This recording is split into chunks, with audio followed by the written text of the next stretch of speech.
have the same as yesterday. It's fantastic to fly here in Finland. It's the first time for me, and I also think it's the first time for Bleriot ever. Maybe. But it's great to be able to display this historic aircraft, 100 years old. Normally you only see them in museum as dead pieces. But now we can show people how they really flew. It's not like in the black and white photos you see. This is aircraft that really can fly, and it's great to be able to show it. And thank you for the good weather. Thank you very much, Mikael Carlson. Hyvä yleisö. Mikael Carlson, Bleriot.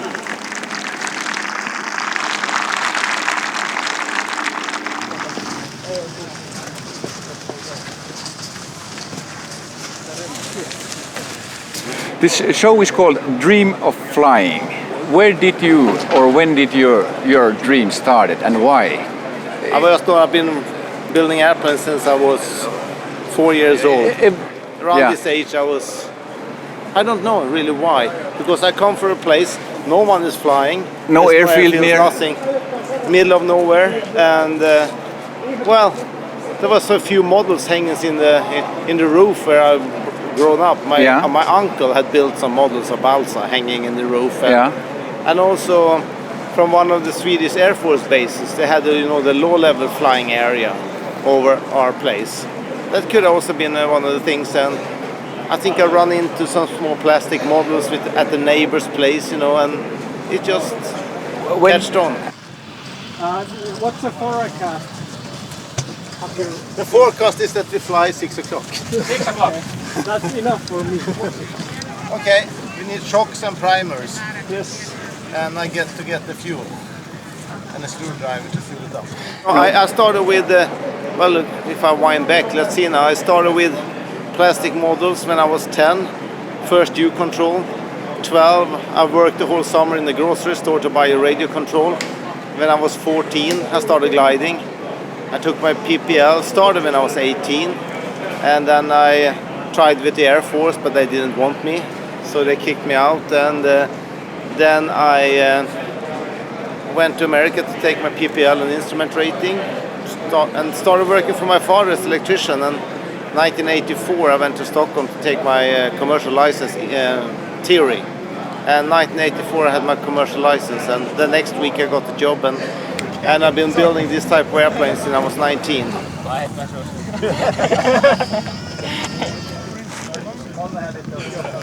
You have Bleriot, you have this Fokker triplane, you have Harvard. No, that's not mine. I just fly it. Oh, you just fly it. And I have a Swedish Tummelisa, I have a Fokker D7, and a Stearman, and a Pitts, and a Piper L4s, and some airplanes. But I've always been interested in the Great War. World War One, Great War. It's the Great War. The Second World War is a different thing. No, I would like that too. Okay. But my pocket cannot afford these airplanes.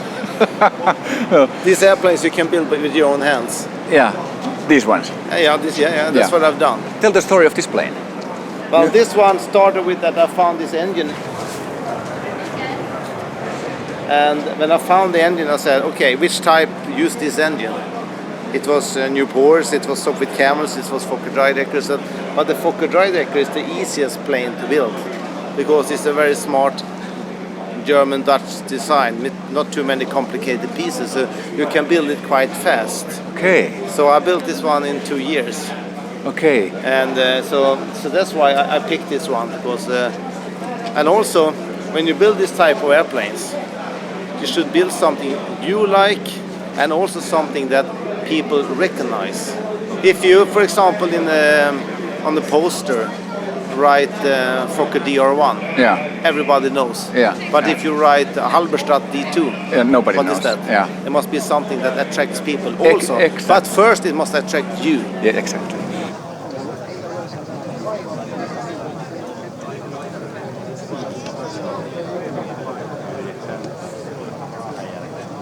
A replica it can be made of all kind of materials. Okay. You know, a replica Porsche, fiberglass. Yeah, very true. But this is a reproduction. Everything is special made. Even the nuts and bolts, the tires are special made. Everything. There's nothing here that's modern. Okay. So it's 100% authentic, Fantastic. as we know today. Yeah. Because there are no complete drawings left, but there are a lot of information that's been collected for more than 25 years. Okay. And all this information are gathered around the world. And this is in this airplane. And last but not least, Michael works as a captain on a Boeing 737. But there's one thing. Sopwith made triplanes, Fokker made dry deckers. Okay. You see what I mean there? Yeah, I understand. I understand. Got it. You got And it? yeah, okay. Literinen tässä 110 hevosvoimainen pyörivä tähtimoottori. Ne hallinnan vaikeudet tulee siinä, että tuolla koneella kun tullaan.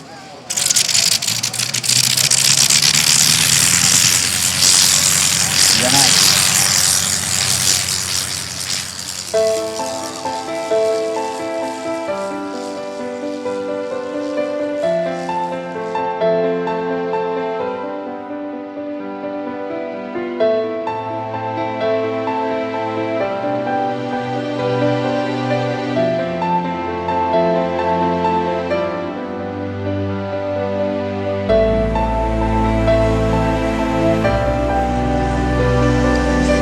Mikael Carlson ja Fokker Dr.I.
Mikael Carlson.